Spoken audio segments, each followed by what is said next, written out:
Có bao giờ bạn cảm thấy bất an khi tháng 7 đến gần, dù chẳng ai nói ra điều gì rõ ràng? Có bao giờ bạn nghe ai đó nhắc rằng ngày 5 tháng 7 không phải chỉ là một ngày thường, mà là một tín hiệu?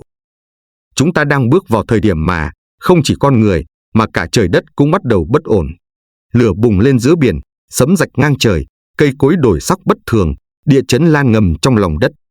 Đó không chỉ là thiên tai, mà là vận hạn, là chu kỳ. Bức hình bạn đang thấy không phải là cảnh trong phim khoa học viễn tưởng. Đó là biểu tượng ngũ hành đang mất cân bằng, là bát quái xoay lệch, là khí vận đang vỡ. Tại sao mọi lời tiên tri, mọi bản đồ chiêm tinh, mọi đồ hình ngũ hành đều chỉ về một thời điểm duy nhất, tháng 7 năm 2025? Vì đây không phải là ngẫu nhiên, mà là kết quả của một chu kỳ âm dương kéo dài 60 năm, vừa đúng lúc trở lại vị trí khởi đầu. Trong video này, tôi sẽ cùng bạn bước vào 3 tầng lớp tri thức. Vì sao ngày 5 tháng 7 lại nằm trên trục thiên tai huyền học của lục thập hoa giáp? Ngũ hành và bát tự có đang cảnh báo về một đại biến, liệu có cách nào hóa giải? Và quan trọng nhất, làm sao để giữ gia đạo bình an giữa cơn xoáy vận mệnh đang tới?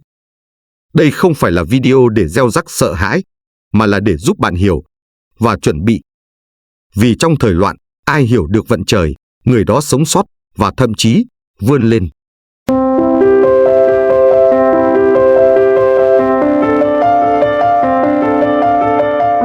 Có một nghịch lý ít người để ý. Dù chúng ta sống trong thời đại vệ tinh, máy tính lượng tử và bản đồ số, thì vẫn không ai có thể dự đoán chính xác thời điểm mọi thứ đứt gãy. Nhưng cách đây hàng ngàn năm, người xưa đã để lại một hệ thống kỳ lạ.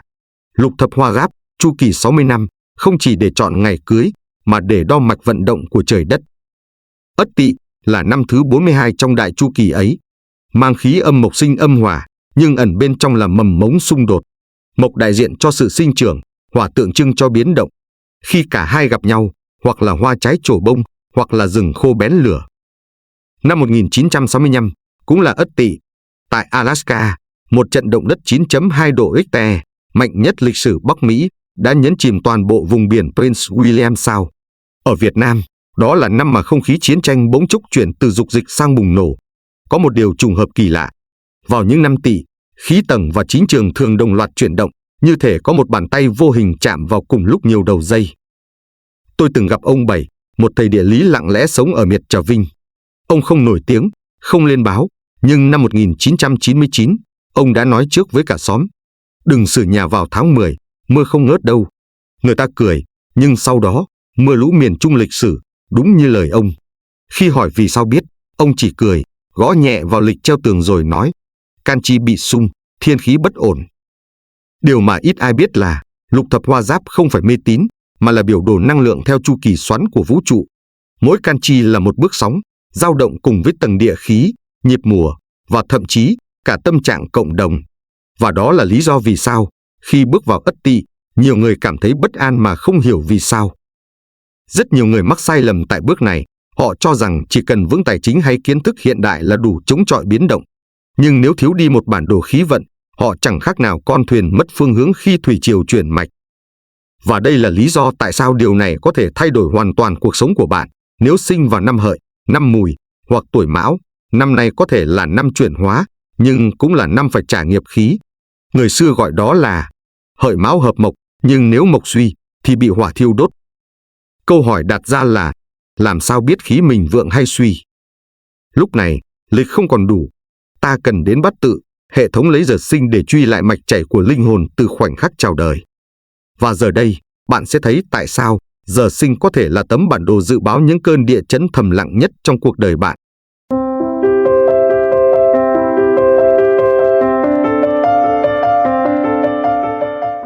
Một giấc mơ xuất hiện cùng lúc ở 3 quốc gia. Một phụ nữ ở Fukushima, một người đàn ông ở Đà Lạt và một thiền sư già sống ẩn tu ở miền đông Nepal đều mơ cùng một hình ảnh. Mặt trời đỏ rực, đường chân trời rạn nứt và đồng hồ dừng ở mốc 5 tháng 7. Kỳ lạ ở chỗ, ngày đó chưa hề xảy ra. Nhưng giấc mơ, vốn không thuộc về lý trí, lại khắc sâu trong trí nhớ, như thể ai đó đã gõ cửa tiềm thức tập thể của loài người, từ bên ngoài bản thể. Câu hỏi đặt ra, liệu ngày 5 tháng 7 có thật sự đặc biệt, hay đó chỉ là sản phẩm của một nỗi sợ bị lập trình? Trong bát tự, tháng 7 năm nay rơi vào tam mộc khắc thổ. Mộc vượng, thổ suy. Khi cây cối đâm xuyên đất đá, mặt đất không còn ổn định. Theo nguyên lý ngũ hành, điều này tạo ra khả năng cao về sạt lở, nứt vỡ địa tầng, đặc biệt ở những vùng sườn núi già yếu như vùng Tây Bắc Việt Nam hay rìa biển Nhật Bản. Nhưng điều khiến giới khí tượng học truyền thống bất an lại không nằm ở đó. Trong suốt 60 năm trở lại đây, hầu hết các sự kiện địa chấn lớn đều xuất hiện khi hỏa khí bị triệt. Hỏa là yếu tố điều hòa, kết nối giữa trời và đất. Nếu mất đi sự điều tiết ấy, năng lượng âm dương không còn trung tính, mà nghiêng lệch. Đó là lúc thiên tai xuất hiện. Và năm 2025, hỏa yếu. Không phải vì thiếu mộc sinh hỏa, mà vì hỏa bị vây trụ bởi kim và thủy, một dạng tắc nghẽn trong dòng khí thiên nhiên. Nhưng mọi chuyện tưởng như kết thúc, cho đến khi chúng tôi thử tra theo kỳ môn độn giáp, hệ thống dự báo cổ xưa được mệnh danh là GPS của vận khí. Điều khiến nhiều người sửng sốt là không hề có dấu hiệu địa chấn vào ngày 5 tháng 7. Nhưng lại có tử môn tụ khí. Tử môn không phải cửa tử như người ta thường hiểu. Nó là nơi khí ngưng, không thông, không động. Khi tử môn xuất hiện trùng với cửu địa, tức tầng thấp nhất của năng lượng đất, nó giống như một lớp băng dày tích tụ trong lòng đất, chỉ cần một va chạm nhỏ là vỡ tung. Đây là lý do tại sao, dù không hiện động đất, nhưng những ai sống sót sau địa chấn 2011 ở Nhật, như bà Kimiko, 54 tuổi, sống ở Fukushima, vẫn cảm thấy bất an. Bà kể, tôi tỉnh dậy vào rạng sáng mùng 5 tháng 7, mồ hôi lạnh ướt áo, tim đập thình thịch, không có gì xảy ra cả. Nhưng y hệt cái cảm giác năm đó, một ngày trước trận sóng thần. Bạn sẽ không tin điều xảy ra sau đó.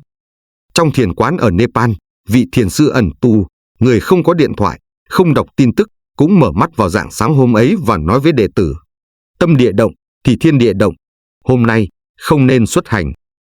Nhưng điều mà ít ai biết là điều khiến tai họa xảy ra không phải là thiên tượng, mà là tâm thức của con người bị cộng hưởng vào đúng một tần số. Phật từng dạy, khi tâm chấp vào nỗi sợ, ta sẽ thấy tai họa ở mọi hướng. Khi tâm rỗng rang, chỉ thấy dòng sông đang chảy. Vậy nên, câu hỏi không còn là ngày 5 tháng 7 có thật sự nguy hiểm không, mà là bạn đang sống trong sự tỉnh thức hay đang bị nỗi sợ dẫn đường. Từ câu chuyện về một ngày không tồn tại trong lịch, chúng ta đến với trung tâm thực sự của biến động, nơi mà mọi luồng khí xoắn tụ lại, tạo thành một điểm giao thoa của cả trần gian và tầng vô hình.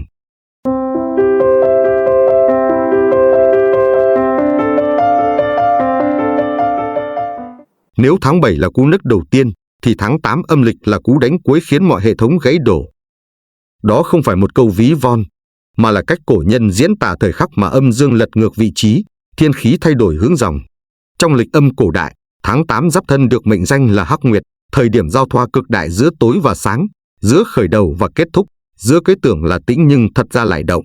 Và năm 2025 này, Hắc Nguyệt đến đúng lúc, mọi thứ đang lơ lửng như đứng giữa hai bờ vực. Nhưng điều mà ít ai để ý là không phải khi biến cố xảy ra, mà là trường năng lượng âm thầm trước đó mới là mấu chốt của vận mệnh. Bạn sẽ không tin điều xảy ra sau đây. Tại một hiệu thuốc nhỏ trong ngõ chợ Hôm, Hà Nội, cô Thanh, người phụ nữ ngoài 40, gần đây cứ liên tục gom thuốc tiêu hóa, cồn, khẩu trang, cả dầu gió và đèn pin. Khi được hỏi lý do, cô chỉ cười lạ. Tôi cũng chẳng biết. Cứ thấy như phải chuẩn bị gì đó, kiểu như trước mùa mưa, nhưng trời thì nắng chang chang. Nhiều người cười, nhưng nếu nhìn vào bát tự tháng Giáp Thân, thì sự chuẩn bị vô thức ấy lại đáng sợ hơn ta nghĩ. Tứ mã toàn động. Một trong những tổ hợp nguy hiểm nhất trong dự đoán cổ học. Khi cả 4 cung mã, tức các biểu tượng dịch chuyển như Dần, Thân, Tỵ, Hợi, cùng phát động trong một tháng, nó giống như 4 cánh cổng mở toang cùng lúc. Điều này tạo ra dòng khí không kiểm soát, báo hiệu dịch chuyển lớn, chiến tranh, động đất hoặc xáo trộn địa tầng. Điều trùng hợp là 4 trận động đất lớn gần đây ở vành đai Thái Bình Dương đều rơi vào những tháng có ít nhất 3 mã động. Tháng 8 âm lịch năm nay có đủ cả 4. Nhưng chưa dừng lại ở đó. Tứ hành xung cùng lúc. Trong ngũ hành, mộc, kim, thủy, hỏa, thổ xung nhau theo từng cặp. Nhưng khi cả 4 hành xung chéo nhau cùng hiện trong một thời điểm, điều xảy ra không đơn thuần là khí xấu, mà là phản ứng cực đoan của thiên khí. Bão lệch hướng, thời tiết đảo lộn, lũ giữa mùa khô, hoặc nắng chói chang mà vẫn rét trong xương. Nhiều người tại miền Bắc Việt Nam đã cảm thấy điều đó sớm hơn họ tưởng. Giữa tháng 6 dương, tức tháng 5 âm, đã có người phải khoác áo len khi sáng sớm, dù trời nắng nóng gay gắt vào ban trưa. Rất nhiều người mắc sai lầm tại bước này. Họ đợi một biến cố thật sự, một vụ nổ, một trận động đất, một tin tức lớn. Nhưng những gì thay đổi vận mệnh lại luôn bắt đầu từ những dấu hiệu nhỏ đến mức không ai chịu tin. Một cơn đau đầu kéo dài bất thường. Một giấc mơ giống nhau trong 3 đêm liên tục. Một cảm giác nghèn nghẹn trong cổ họng, dù khám hoài không ra bệnh. Hay đơn giản là ánh mặt trời vẫn chói chang, nhưng con người thì rùng mình. Bạn sẽ không tin điều xảy ra sau đó. Mã tinh khởi động. Trong tử vi cổ, Mã tinh là sao của dịch chuyển. Nhưng trong bối cảnh hiện đại, nó không chỉ là đi lại, mà là toàn bộ chuỗi cung ứng, chính trị và kinh tế toàn cầu bắt đầu trôi đi lệch hướng. Khi Mã tinh khởi từ thân, nó thường kéo theo một chu kỳ kinh tế bị xáo nền, nghĩa là những trụ cột tài chính tưởng vững chắc bắt đầu lung lay từ bên trong mà không ai kịp thấy. Bạn có nhớ cú trượt dốc của Evergrande ở Trung Quốc? Nó cũng khởi đầu từ tháng Giáp Thân năm 2021. Và đây là lý do tại sao điều này có thể thay đổi hoàn toàn cuộc sống của bạn. Nếu bạn từng gặp một tháng 8 kỳ lạ trong đời, nơi những chuyện bất thường xảy ra liên tục, đó không phải ngẫu nhiên. Đó là khoảnh khắc hắc nguyệt trồi lên, vạch lại ranh giới giữa điều cũ và điều đang đến. Nơi mọi sự ổn định giả tạm bắt đầu tự sụp. Nó không gào thét, nó không nhấn còi báo động. Nó chỉ thì thầm, từ bên trong bạn, rồi lan ra cả thế giới. Và nếu bạn đang nghe đến đây, tôi muốn hỏi một điều.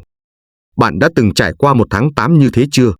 Nếu từng, hãy để lại một chữ Giáp Thân để cảnh tỉnh chính mình và lan tỏa tần số thức tỉnh cho người khác. Từ những rạn nứt của đất, ta sẽ đi đến một câu hỏi gây tranh cãi nhất.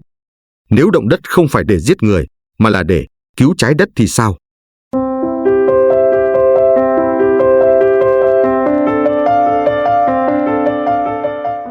Động đất xảy ra không phải vì trái đất giận dữ, mà vì trái đất quá nghẹt thở. Nghe có vẻ nghịch lý, phải không? Nhưng nếu bạn lùi lại một bước và nhìn toàn bộ hành tinh như một cơ thể sống, bạn sẽ thấy mỗi lần địa tầng rung chuyển cũng giống như lá phổi co thắt sau chuỗi ngày bị ép nén đến ngạt thở. Và điều đáng nói là chúng ta chính là người đang siết lấy lá phổi ấy. Chúng ta chặt hàng triệu hecta rừng chỉ trong vài thập kỷ, khoan sâu vào lòng đất hàng trăm mét để hút cạn tài nguyên và bơm nước mặn ngược vào các tầng đá ngầm, nơi vốn dĩ là bộ lọc tự nhiên của trái đất. Nhưng ít ai nghĩ rằng, cứ mỗi lần ta thay đổi dòng chảy ngầm, làm lệch trọng lượng vỏ đất, phá vỡ độ trễ của thủy triều, thì trái đất phải tự điều chỉnh lại toàn bộ hệ cân bằng bên trong mình. Và đó chính là lúc động đất xảy ra. Giống như một người bị đau lưng, phải xoay mình bật khớp để tìm lại vị trí tự nhiên. Trái đất cũng xoay mình. Nhưng vì thân thể quá lớn, tiếng rắc ấy là cả một cơn địa chấn. Bạn sẽ không tin điều xảy ra sau đó. Ở Nhật Bản, sau trận động đất kinh hoàng tại Kobe năm 1995, trong lúc cả thành phố ngập trong khói bụi và hỗn loạn, một thiền sư già tên là Yamada chỉ ngồi yên, thiền định trong ngôi chùa đổ sập một nửa. Khi phóng viên hỏi, thầy không sợ sao? Không trốn chạy à? Ông chỉ mỉm cười. Không phải đất đang giận, mà là đất đang hồi phục. Giống như người bệnh sau cơn sốt, tôi ngồi để lắng nghe nhịp hồi sinh ấy. Và đây là điều khiến nhiều người bất ngờ. Trong Phật Pháp, vũ trụ là một chuỗi hơi thở âm dương. Có hít vào, có thở ra. Có nở, có co. Sự sống, từ hạt cây đến tinh cầu, đều vận hành theo nhịp ấy. Nhưng con người, với cái tôi lớn dần theo tiến bộ, đã ngắt nhịp điều hòa ấy bằng lòng tham và ảo tưởng kiểm soát. Ta làm trái đất thở dốc, rồi lại đổ lỗi cho thiên tai khi nó gắng gượng tìm lại cân bằng. Rất nhiều người mắc sai lầm tại bước này. Họ chỉ nhìn mặt đất rung, nhưng không quan sát tâm mình đang chao đảo. Họ chỉ thấy vết nứt trên tường, mà không thấy vết nứt trong suy nghĩ. Và vì vậy, họ trở thành nạn nhân của chính cảm xúc hoảng loạn trước cả khi thiên tai thật sự xảy đến. Vậy nếu lần sau bạn nghe tin động đất, hãy thử dừng lại. Hít vào, thật sâu. Thở ra, thật nhẹ. Và tự hỏi, có phải chính tâm mình cũng đang muốn rung lên một lời cảnh tỉnh? Đừng chỉ nhìn mặt đất rung, hãy quan sát cả tâm mình đang chao đảo. Từ một vết nứt trong lòng đất, chúng ta đến với một rung động khác, thứ có sức lan truyền còn nhanh hơn địa chấn. Đó là tâm lý tập thể.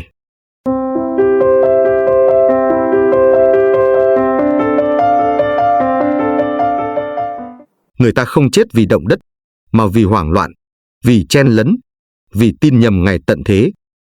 Tokyo, một buổi sáng đầu tháng 7, tại một trạm tàu điện ngầm, hàng ngàn người bất ngờ đổ xô ra ngoài chỉ vì một tin nhắn ẩn danh lan truyền trên mạng xã hội. Ngày 5 tháng 7, rung lắc mạnh cấp 8 sắp diễn ra, sơ tán ngay. Không ai kiểm chứng, không ai chờ đợi. Chỉ có dòng người cuống cuồng chạy, la hét, va chạm và một cụ bà 68 tuổi trượt chân ngã đập đầu vào bậc thang. Và đó chỉ là một trong số hàng trăm tình huống tương tự trên khắp châu Á, không phải do thiên tai, mà do hiệu ứng đám đông tạo ra thiên tai. Bạn sẽ không tin điều xảy ra sau đó. Một bé gái 12 tuổi tại Osaka đã phải nhập viện tâm lý vì liên tục gặp ác mộng về sóng thần tràn vào trường học. Cơn ác mộng bắt đầu sau khi em xem một video tiên tri về ngày 5 tháng 7, được lồng tiếng bằng những đoạn trích trôi nổi gán cho các nhà sư Tây Tạng. Không ai xác thực, không có bằng chứng. Nhưng với một đứa trẻ, nỗi sợ ấy là thật.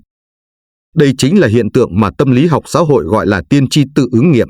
Khi quá nhiều người tin vào một điều sẽ xảy ra, họ hành xử như thể điều đó đã là sự thật. Và bằng chính hành vi đó, họ khiến điều giả tưởng ấy trở thành thật. Bạn có nhớ về năm 2012? Hollywood tung ra bộ phim 2012, mô tả tận thế theo lịch Maya. Tưởng chừng chỉ là điện ảnh viễn tưởng, nhưng sau đó, thế giới thật sự hỗn loạn. Người dân Trung Quốc ùn ùn mua thuyền gỗ phòng tận thế, người Mỹ đổ xô đi tích trữ lương thực, thậm chí có người bán hết tài sản để chờ Chúa đến. Và rồi, không có chuyện gì xảy ra, nhưng hàng triệu người mất niềm tin, mất tài sản, mất phương hướng sống. Câu hỏi là, liệu chúng ta có đang tái diễn vết xe đổ đó với một ngày 5 tháng 7 không có trên bản đồ khoa học? Bạn sẽ không tin điều ít ai nhận ra. Trong Phật Pháp, có một câu dạy rất sâu. Tâm sinh cảnh, khi bạn sợ bóng tối, chính bạn tạo ra con quái vật trong đó. Tức là, chính tâm trí bạn định hình thế giới bạn sống. Một người đầy hoài nghi và sợ hãi, dù sống ở nơi an toàn nhất, cũng sẽ luôn cảm thấy bất an. Còn người tỉnh thức, ngay giữa vùng động đất, vẫn thấy được sự bình yên như lòng đất sau khi đã thở xong. Rất nhiều người mắc sai lầm tại bước này. Họ quên rằng tiên tri là xác suất, không phải số phận. Giống như bản đồ dự báo thời tiết, có thể đúng, có thể sai. Nhưng nếu bạn mang ô ra đứng giữa trời nắng rồi hoảng hốt khi mồ hôi ướt áo, thì đó không phải lỗi của trời, mà là do bạn quá tin bản đồ. Và đây là lý do tại sao điều này có thể thay đổi hoàn toàn cuộc sống của bạn. Nếu bạn sống chỉ để chạy theo những lời tiên tri chưa rõ nguồn gốc, thì bạn không còn là chính mình. Bạn đang sống trong bóng tối do người khác thắp lên. Nhưng nếu bạn biết đặt một câu hỏi nhỏ cho chính mình đang sống tỉnh thức hay đang sống theo nỗi sợ của người khác, thì bạn đã gieo lại ánh sáng đầu tiên giữa cơn hoang mang của thời đại. Từ những ảo ảnh tập thể, chúng ta tìm đến một khái niệm cốt lõi hơn, thứ đã tồn tại trước mọi tiên tri, vượt ngoài mọi dự đoán. Đó là nhân quả.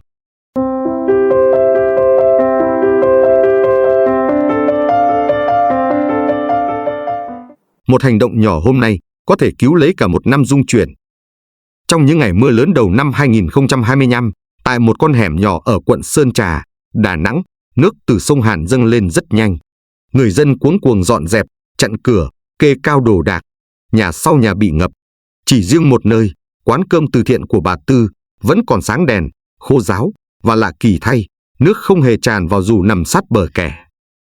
Điều khiến người ta kinh ngạc không chỉ là sự an toàn của ngôi nhà, mà là sự lặng lẽ bền bỉ của bà cụ đã dành 10 năm nấu cơm miễn phí cho người nghèo, đều đặn mỗi tháng 500 suất, không nghỉ một ngày. Bạn sẽ không tin điều xảy ra sau đó. Khi mọi nhà đều hoảng loạn sơ tán, thì chính quán cơm ấy lại trở thành nơi trú ẩn cho cả khu phố.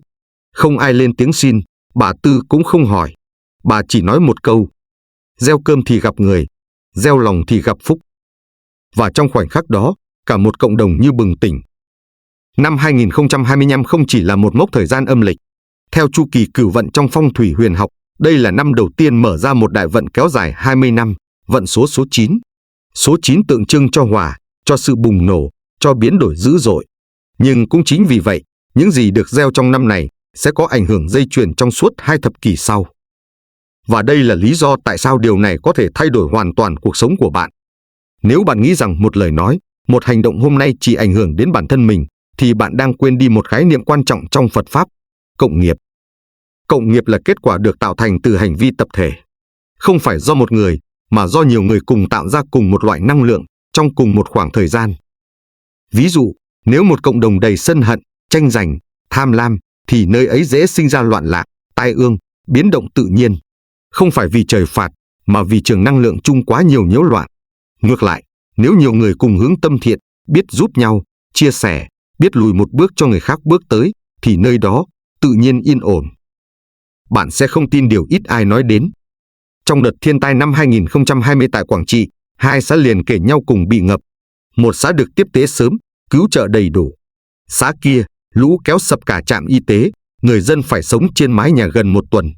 Nhiều người cho là số, nhưng khi các đoàn từ thiện tìm về, họ nhận ra một chi tiết nhỏ. Xã đầu tiên trước đó đã nhiều lần đi giúp các vùng khác, dù nghèo, vẫn đóng góp đều đặn cho những đợt lũ ở miền Trung. Phải chăng, phúc ấy đã hồi đáp đúng lúc? Rất nhiều người mắc sai lầm tại bước này. Họ tích trữ vật chất, tìm cách sống sót bằng tường cao, cửa kín, mà quên mất rằng thứ có thể cứu mình đôi khi là một chút phúc mình đã từng gieo cho người lạ. Một lời tử tế, một bát cơm, một cử chỉ chia sẻ, có thể không được đền đáp ngay, nhưng trong thời khắc giao vận như 2025, mọi hạt giống đều bắt đầu nảy mầm mạnh hơn bình thường. Và nếu bạn tin vào cộng nghiệp, hãy thử làm một việc thiện ngay ngày mai. Đừng đợi khi sóng dâng cao mới đi tìm chiếc phao làm từ lòng tốt. Từ hành trình của những người âm thầm gieo thiện, chúng ta đến với một điều sâu sắc hơn, điều mà người xưa luôn nhắc trong từng trang sách cổ. Rằng, mọi biến động bên ngoài chỉ là cái bóng, còn gốc rễ luôn nằm trong lòng người.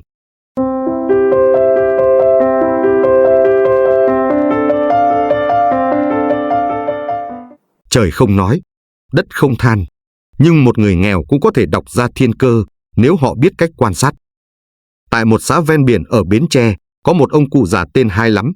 Sống nghèo, nhà tranh vách đất, ngày ăn cháo nhiều hơn cơm, nhưng lạ lắm, cả vùng tôm cá mấy năm liền bấp bênh, riêng nhà ông vẫn đủ sống, không bao giờ rơi vào cảnh trắng tay như người khác. Không phải vì ông nuôi giỏi, mà vì ông ngồi quan sát mây trời. Bạn sẽ không tin điều xảy ra sau đó. Mỗi đầu năm, khi trời còn se lạnh, ông cụ lại ra đầu đìa, chống gậy ngồi yên, nhìn mây bay, nghe gió thổi, ngửi mùi đất mới, rồi lẩm bẩm một câu: năm nay không nên nuôi tôm, nước đổi rồi. Cả xóm bán tín bán nghi, có người vẫn thả giống như mọi năm. Nhưng rồi chỉ vài tháng sau, nước đổi mặn bất thường, tôm chết trắng ruộng. Riêng ông Hai Lắm, chẳng hề bị thiệt hại gì, còn có dưa muối mang sang cho mấy nhà bên. Và đây là lý do tại sao điều này có thể thay đổi hoàn toàn cách bạn nhìn thế giới. Bởi thiên cơ không đến từ trời rơi xuống, nó nằm trong những điều tưởng là ngẫu nhiên nhưng lại lặp lại theo quy luật. Thiên cơ là sự kết hợp giữa trực giác, quan sát tự nhiên và kết nối sâu sắc với đạo vận của trời đất. Không cần học vị, không cần tiên đoán, chỉ cần tâm đủ tĩnh, mắt đủ mở và lòng đủ lắng. Rất nhiều người mắc sai lầm tại bước này. Họ nghĩ biết thiên cơ là phải có năng lực siêu nhiên. Nhưng thực ra, người càng gần với thiên nhiên, càng sống giản dị, càng có khả năng cảm nhận những dấu hiệu vi tế mà người khác bỏ qua. Một cái cây trổ hoa sớm bất thường, một đàn chim bỗng chuyển hướng bay, một dòng nước đục mà không mưa, tất cả đều là những lời thì thầm của tự nhiên, gửi đến người có tâm sáng, lòng tĩnh. Và điều mà ít ai biết là, trong Phật Pháp, không phải ngôn từ, cũng không phải kinh văn, mới là nơi chứa thiên cơ. Chính tâm tĩnh lặng mới là nơi chân lý hiển lộ. Khi tâm loạn, bạn sẽ nhìn gì cũng là dối. Khi tâm sáng, bạn nhìn đám mây cũng thấy được lời trời. Có những người nói rằng họ đã cảm được điều gì đó trước khi nó xảy ra. Một linh cảm, một dự cảm, một cảm giác không lý giải được. Và thường thì họ đúng. Nếu bạn đã từng như vậy, thì đừng xem thường giác quan thứ 6. Vì thời đại này không phải là thời của người nói giỏi, mà là thời của người cảm được những gì chưa nói ra. Bạn sẽ không tin điều xảy ra sau đó. Một người phụ nữ ở Long Khánh, Đồng Nai, không học nhiều, chỉ làm dãy. Nhưng vào cuối năm 2019, khi thấy tổ ong di chuyển lạ, đất khô không đều, bà nói với hàng xóm: sắp có dịch, chắc là bệnh. Ai cũng cười. Nhưng đến tháng 3 năm 2020, Covid-19 chính thức bùng phát. Từ câu chuyện của ông Hai Lắm và người phụ nữ dãy cả, chúng ta nhận ra, người càng gần thiên nhiên, càng sống thật lòng, thì càng dễ nghe được tiếng nói không lời của vũ trụ.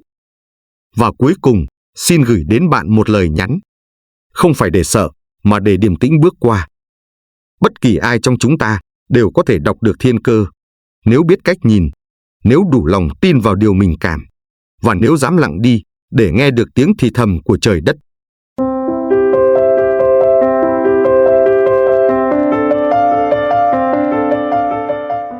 Khi sóng thần tràn vào, có người chạy, có người đứng khóc, nhưng cũng có người thở ra và bước tới. Chúng ta đang sống trong tháng 7, tháng của nhiều lời cảnh báo, từ chiêm tinh học, khí tượng đến các dự cảm tập thể. Nhưng giữa vô vàn dự đoán, nỗi sợ hãi âm thầm len lỏi trong từng suy nghĩ. Điều nghịch lý là, càng lo lắng, ta lại càng mất bình tĩnh trước những điều chưa chắc xảy ra. Bạn sẽ không tin điều xảy ra sau đó. Ở Huế, có một thanh niên tên là Tuấn. Trước đây, ngày nào cũng nhậu, đêm nào cũng về nhà trong trạng thái say xỉn. Đời sống vật chất thì bấp bênh, tâm lý thì mỏi mệt.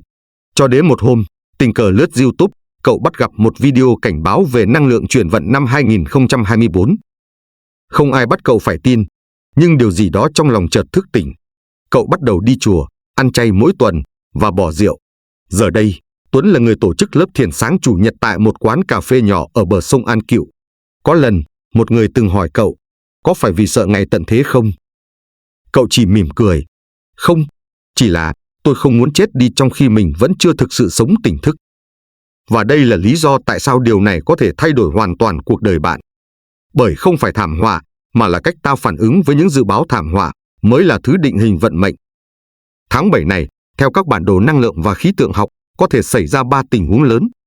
Thứ nhất, thảm họa lớn xuất hiện một lần, có thể là sóng địa tử, động đất hoặc mất tín hiệu toàn cầu. Nếu điều đó xảy ra, ta cần sự tỉnh táo vật lý, không hoảng loạn, không truyền tin thất thiệt. Những người giữ được bình tĩnh là người cứu được nhiều người nhất. Thứ hai, không có một biến cố rõ ràng, nhưng các hiện tượng rải rác liên tục như cháy rừng, bệnh tật lan nhanh, mất kết nối cục bộ. Trong kịch bản này, điều quan trọng không phải là chạy, mà là vững tâm lý, giữ được nhịp sống, nhịp thở, nhịp tỉnh thức trong lòng. Và thứ ba, có thể chẳng có gì xảy ra cả. Nhưng điều kỳ diệu là, bài học đã được gieo mầm. Nỗi sợ làm cho ta bắt đầu suy nghĩ, và suy nghĩ dần trở thành hành động.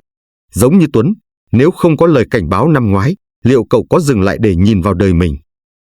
Bạn sẽ không tin điều xảy ra sau đó. Rất nhiều người, vì lo lắng, mà vô tình đánh thức được ánh sáng trong tâm họ. Đó không phải là điều tiêu cực, mà là lối vào của một tầng thức mới. Dự đoán, không để hù dọa. Dự đoán, không phải để chắc chắn, mà để chuẩn bị tâm thức, để nếu chuyện đến, ta không sợ, và nếu không đến, ta vẫn sống đẹp hơn. Và điều mà ít ai nhắc đến là, sự tỉnh thức không cần phải đợi đến khi trời đất rung chuyển.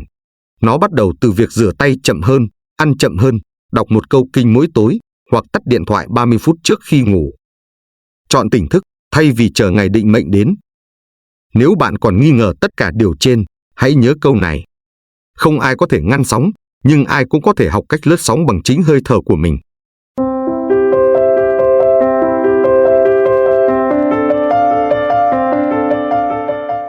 Thiên tai là sóng, còn bạn là cánh buồm.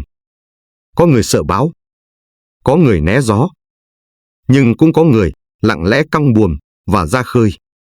Chúng ta không thể ngăn trái đất rung chuyển, cũng không thể ngăn mặt trời phun lửa hay đại dương nổi giận, nhưng ta có thể chọn cách mình đứng trước những chuyển động ấy. Sóng chỉ đáng sợ khi ta không có tay chèo. Nhưng nếu ta hiểu gió, hiểu nước, hiểu hướng, ta có thể đi xa hơn bao giờ hết. Sự thật là, thiên tai là ngoại cảnh.